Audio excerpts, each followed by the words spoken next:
Developers and residents square off over court order to demolish $100 million complex. Teach them! Always make sure the message reach them!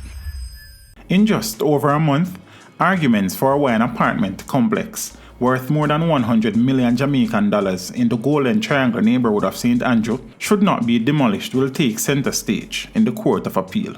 The March 22nd showdown will pit 6 residents who are insisting that the construction of the townhouses and apartments at 18 Upper Montrose Road violates restrictive covenants against developer Martin Lynn and his 2 children.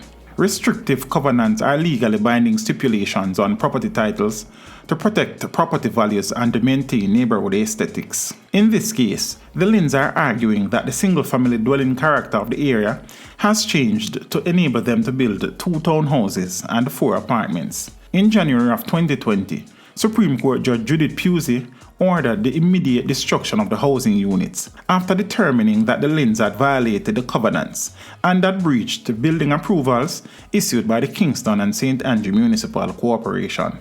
Pusey also ruled to the satisfaction of the residents that their neighborhood was a single-family residential area and that the Lynns failed to convince the court that the character of the area had changed to facilitate the multifamily development. The judge lashed the developer for continuing with construction despite 3 things: the application to the court in 2017 to modify the restrictions, objections filed by the residents in July of 2018, and the subsequent court injunction to stop the works until the matter was decided.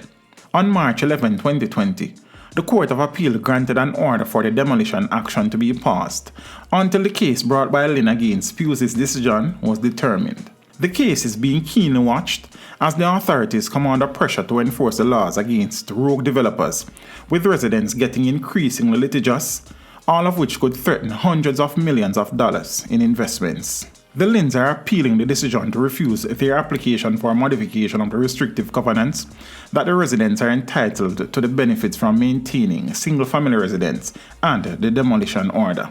In handing down her judgment, Pusey had argued that not only did the developer continue with the construction after the court injunction, but had allowed the property to become occupied.